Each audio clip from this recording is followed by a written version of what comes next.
আপনাদের কাছে প্রশ্ন, আপনি কি জানেন আপনার সামনের এই রাস্তাটির মেয়াদ কত বছর? জানেন আপনারা কেউ?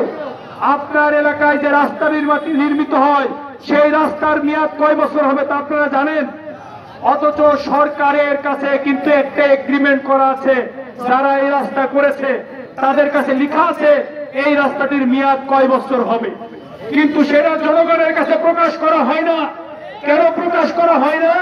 কারণ এই মেয়াদের মধ্যে যদি এই রাস্তার কোনো ক্ষতি হয় তাহলে ওই ইঞ্জিনিয়ারকে এবং ওই ঠিকাদারি প্রতিষ্ঠানকে ওই রাস্তা বিনামূল্যে করে দিতে হবে।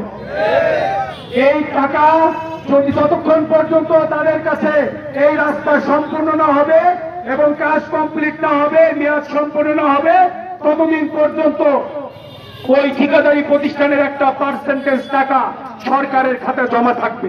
এটা শর্ত থাকে, কিন্তু টেবিলের তলা দিয়ে লেনদেন হয়ে যাওয়ার কারণে জনগণও এটা জানতে পারে না, আর ওই টাকাও সরকারের খাতায় আর জমা থাকে না। এই জন্য সম্মানিত ভাইয়েরা, আপনাদেরকে আমরা নিশ্চয়তা দিচ্ছি, টেবিলের তলা দিয়ে কোনো লেনদেন আমরা কাউকে করতে দেবো না।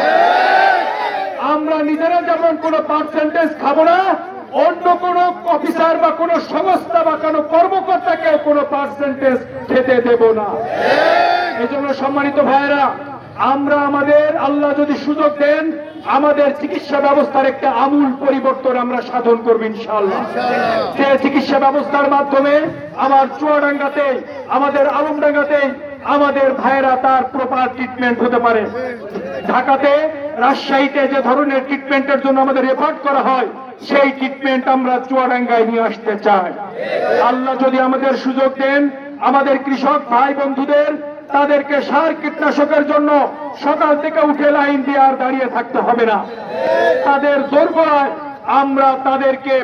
আমরা তাদের ইউনিয়ন ওয়ার্ড ভিত্তিক তাদের সেবা কেন্দ্র তৈরির মাধ্যমে তাদের দোরগোড়ায় এই সেবা পৌঁছে দিতে চাই।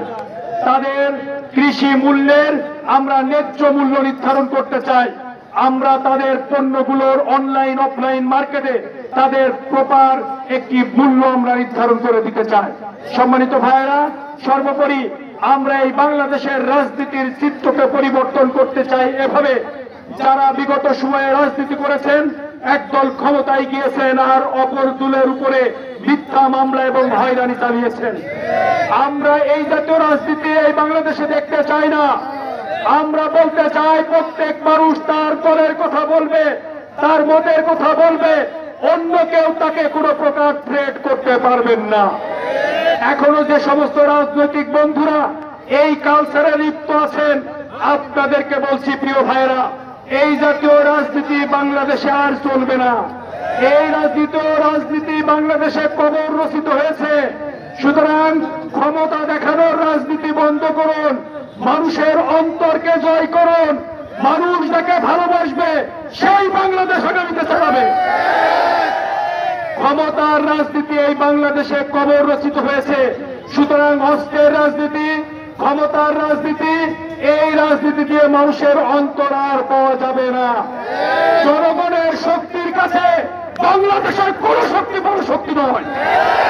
সুতরাং যারা এই জাতীয় বাজে পলিটিক্স করবেন, জনগণ তাদেরকে লাল কার্ড দেখানোর জন্য প্রস্তুত হয়ে যাবে।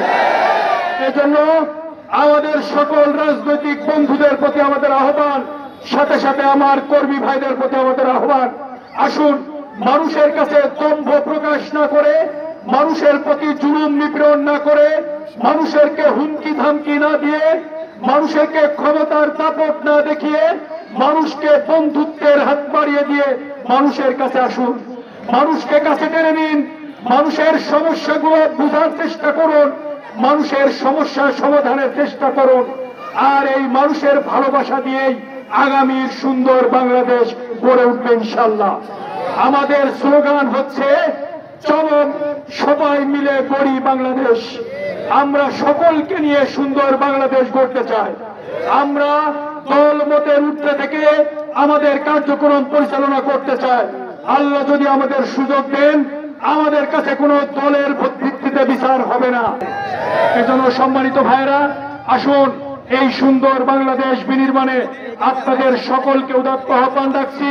আমাদের সম্মানিত শ্রদ্ধেয় মা এবং বোনদেরকে আহ্বান জানাচ্ছি, একটি সুন্দর বাংলাদেশ বিনির্মাণে আপনার সন্তানদের জন্য একটি সুন্দর নিরাপদ বাংলাদেশ বিনির্মাণে আপনারা সকলেই আমাদের সাথে আসুন।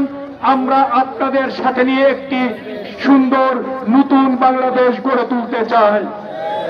পাশাপাশি আমাদের যারা হিন্দু ধর্মাবলম্বী ভাই এবং বোনেরা আছেন, আপনাদের কাছে আমাদের প্রশ্ন, আজ পর্যন্ত ৭১ সালের পর থেকে এই পর্যন্ত আপনাদের কোনো ক্ষতি, আপনাদের সম্পদের কোনো হানি, আপনাদের অর্থের কোনো হানি আমাদের ভাইদের দ্বারা হয়েছে কিনা সেই বিচার আপনারা করবেন।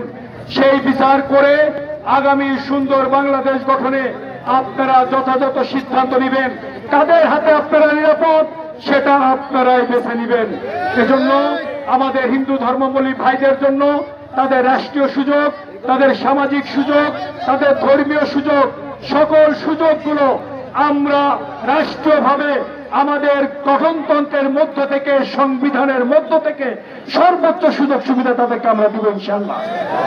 তাদের জন্য মৃত্যুর পরে তাদের জন্য যে শ্মশান ব্যবস্থা আছে, সেখানে তাদের অনেক সমস্যা আছে, সেগুলোরও সমাধান আমরা করে দেব ইনশাআল্লাহ। এভাবে আমরা সকল নাগরিকের ন্যায্য অধিকারগুলো